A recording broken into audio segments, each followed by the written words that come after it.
Good morning, everyone. Only the grinders left, right? Sure. The real crew's here now. We can really talk.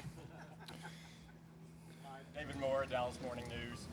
Can you talk about your rationale in bringing the four kickers in, and is it your goal to at least have one of these guys emerge to bring on and kind of further the competition going forward?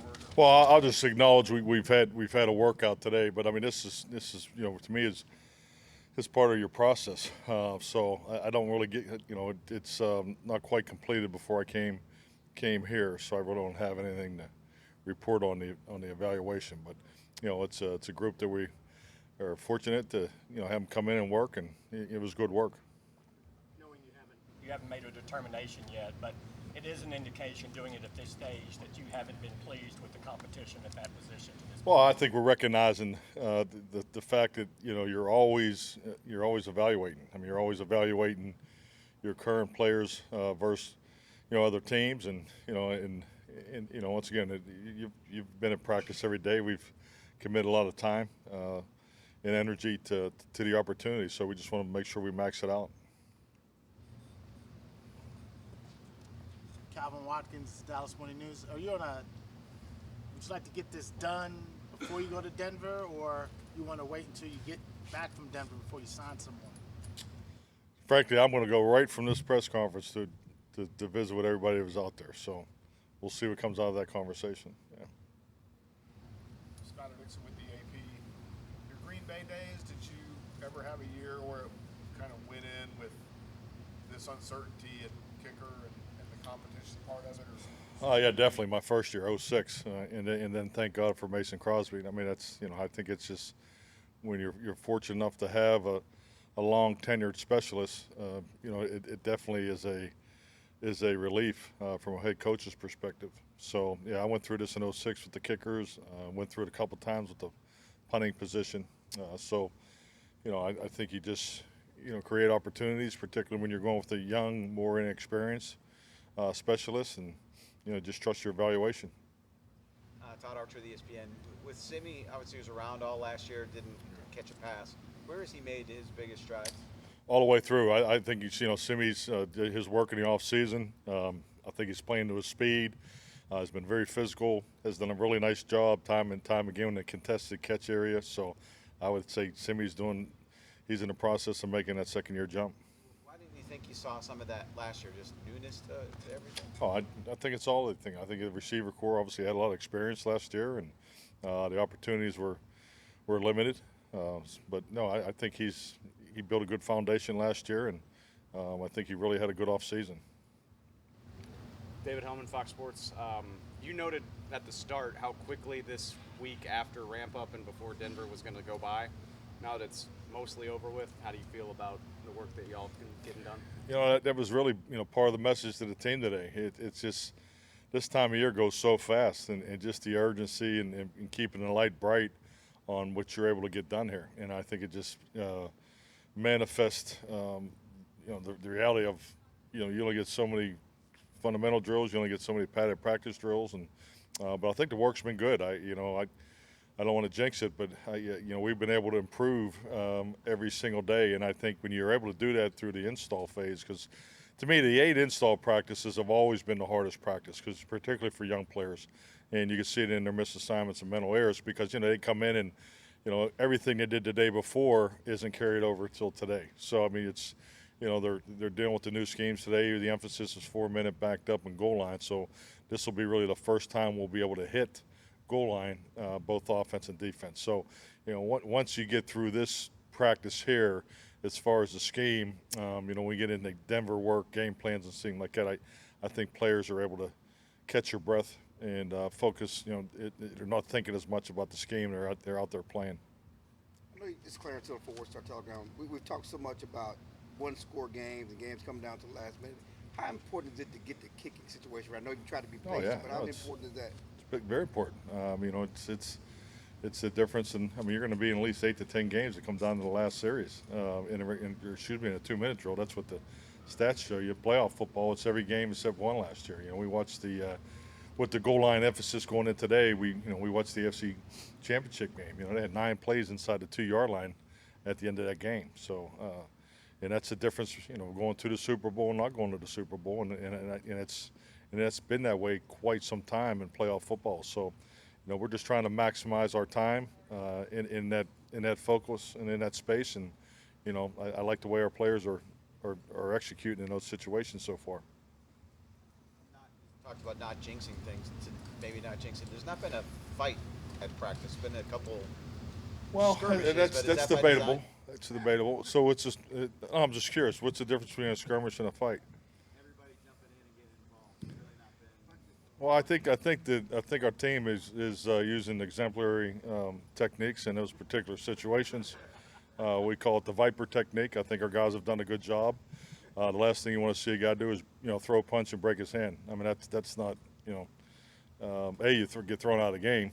So you're penalizing your team, and then we all understand how important everybody's hands are. So I think they're doing a good job. This is our last time practicing really to against each other, and I don't want fights. Fights are a waste of time. There's a day and age I think we all enjoy the good old fight, but it's you throw a punch, you're out of the game. So.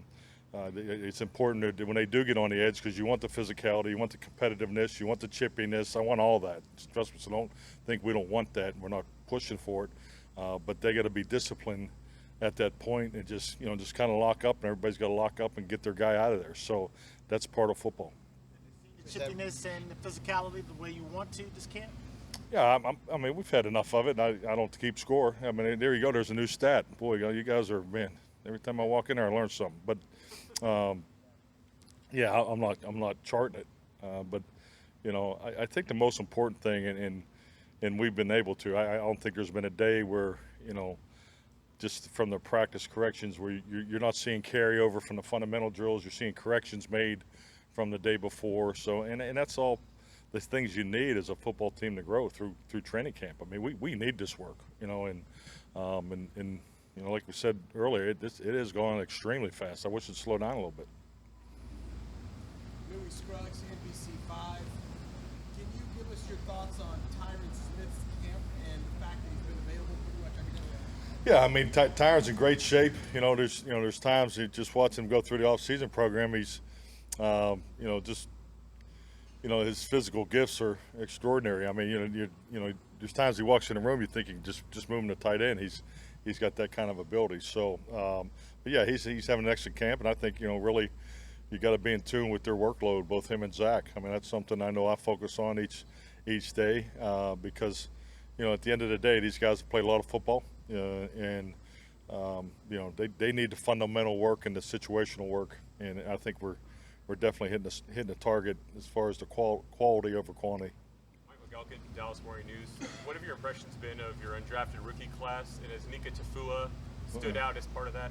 Mika's definitely stood out. I mean, if you just look at pure workload, energy, production. I mean, he's been at the top of the charts every day. So I love his energy. I love his physicality. So yeah, I think this is a big week for those guys, particularly when we get to the game. So this will be a big week for all those guys. With James Washington going out as early as he did, do you feel that the receivers here kind of really maximize that opportunity from what you've seen? And do you feel better about that position now than you did going in, given how many improving guys? Oh, absolutely. I mean, you got to be excited with the extra reps. You can see what Noah's doing with them. JT, Jalen is having an excellent camp for a young guy. It's definitely just the way he's absorbed the scheme has been very impressive, and and he just needs that high competitive work with the quarterbacks, and we're getting that, particularly him and Dak. So you go all the way, you just go down through. I think the guys that you see Vasher making plays in the red zone. So I like the way the guys have taken advantage of their opportunities. Another undrafted guy, Lidstrom, left-handed center. Is that different? I haven't seen many left-handed centers. No doubt. I like his way he fits into the room. He's got a pretty nice voice too. So you can run with that one. But he's comes from a really good program. You can see his his ability to play right away. The thing that jumps out to me about Alec is, we were in the rookie orientation camp, and and he corrected the quarterback the first day on a play call. So I mean, that's how he's wired. He's wired the right way. But he hasn't had a lot of opportunities. But he's definitely a young guy that'll benefit from these next couple of weeks. All right. What's with the voice? What did he say? Well, the rookies have an opportunity to sing in the team meeting, so he was the last one today. And I'm worried about the motivation of our team because he was the last one today. No, I'm kidding. He did a great job. So. Anecdotally, from my perspective anyway, Will Greer, he seems pretty aggressive for a second, third quarterback when he's out there. Do you agree? And I guess overall, just what do you make of that? What do you make of the camp? I think Will's made a step. Clearly, I mean, I think Will's done a really nice job with his reps. You could feel the command. I think coming in at the time that he came in, the language barrier is always a challenge when you go into a new system like ours. And so they're every day in the off season, and I think you're seeing its payoff. But I think he's playing much quicker, and he's making plays. And I do think he's definitely has the type of playmaking ability not only to make plays in the pocket, but definitely out of the pocket. When you look at your secondary, how deep is this group? And I know you're not thinking 53-man roster, but how difficult can you anticipate those decisions will be? I mean, this is the way you want it. I mean, the competition is outstanding, throughout the team, but especially in the secondary. Yeah, we feel great about our depth. I love the way they compete. I don't recall the consistency and the competitive catches. Both from not only from the corner position but from the safety position. So, yeah, I really love the look of our secondary. Patrick Watkins, DallasCowboys.com. Speaking on Isaac Alarcon, noticed yesterday he was taking some reps at the tackle position. Is that because of the absence and injury to Matt Waletzko, or was that the plan coming in? To kind of definitely. I mean, injuries definitely, cause more opportunities, and obviously it's affected our rotation. No doubt about it. So, but Isaac's, can't say enough about him. Just the ability to play inside and to start outside and go, play inside, which I think is a little more natural at guard for him. But he's just a young guy that comes to work every day and grinds. It's fun to see him have some of the success of the opportunities that he's been given. Mike, when you and the staff are assessing the backup quarterback position, in your discussion, how much do you weigh what Cooper Rush did on the road in a key game last year, when you're talking about, okay, how are we going to handle this position going forward, just based on what you've seen during practice sessions? It's definitely part of the evaluation. I mean, that's our business, and I think you have to stay in tune with that. What have you done for me lately? I mean, he had an opportunity last year and produced. I love the road that Cooper's traveled. I think it's definitely someone that we all have a lot of trust in and belief. I mean, not only from the coaching staff, but from his teammates. So, but yeah, that's his experience and being able to go in there and play as he did and how he played. Going back to the preseason game against Pittsburgh, standing in there taking those hits, and so all that is part of the evaluation. So definitely that comes into account. Joe Trahan, WFAA TV, two-parter, Mike. First, we talked earlier about fighting. Do you reiterate that before you go to Denver and face somebody else? And then second part is, with the way this roster is constructed, what will you be paying particular attention to during this work? Well, I mean, definitely, we're not going up there for 3 days to go up there and have fights. I mean, that's, and Nathaniel and I, we clearly talked about the expectation, what we want the practice to look like. So there's been a lot of dialogue there. It'll be no different next week too. So we're going up there for high quality work. We want the speed, we want the competitiveness, we want all that. So, and we got a big day in front of us Thursday. Particularly with the altitude and the heat, and this will be a great experience for us. So then we'll take Friday. It'll be more teaching, and we'll just practice against ourselves and and get into game mode. Come Saturday with all that. So yeah, definitely. I don't want any fights. That doesn't represent toughness. And at the end of the day, it's a penalty. So I mean, and you have the chance of getting thrown out of a game. So yeah, we definitely don't want that. And what was the second part, Joe? Paying particular attention, anything with the way this roster is constructed, something you really want to make sure you hone in on? I'll be honest with you, I just want to see us take that first step as a team. I think, and that's clearly, you know, you usually have to wait for that moment in the first preseason game, but we'll get a chance to do that. So, playing against other people, and I'm anticipating a team that's going to, play with a lot of energy, like to play the way we want to play. So frankly, I just want to see our guys compete. I want to see process. I want to see the pace of operation. I want to see tempo. I want to see the mind speed of our guys knowing what's expected of them. And then, hey, we're not telling them exactly. This isn't like we got 3 games of breakdown to go on these guys. So there's going to be a little bit of the unknown, and that's important because we talk about it every first week of the season. 35% of those snaps in the first 4 weeks of the season they're unscattered looks. So I'm looking for all of those things because at the end of the day, your tempo and pace and mind speed, those are the little things, the details that you're looking for as far as your team getting ready to go play real games. The primary value with these joint practices, of course, is to evaluate and develop your own team. But is there a secondary value in being able to get, for your pro scouts, more of a look at some other teams in terms of the Broncos and Chargers? Yeah, Michael, I think that's obvious. Yeah, I mean, you'd be, I think it's just like anything. I know years as a quarterback coach, I thought it was really so, and I think the combine does a good job giving you, but yeah, I mean, you really don't know till you stand next to that quarterback. I mean, it's a position that you got to feel the velocity come off it, or just get a really good idea. So you definitely get those type of looks, up close and personal for both staffs. I mean, they're going to be looking at our players, and definitely we'll be looking at their players. That's one of the benefits of practicing against each other. With Curse, will he go today? If he doesn't, I don't anticipate J.K. will be out there today. Denver with him or Gifford, maybe? I think Giff will be hard pressed. J.K. will decide that tonight. Yeah.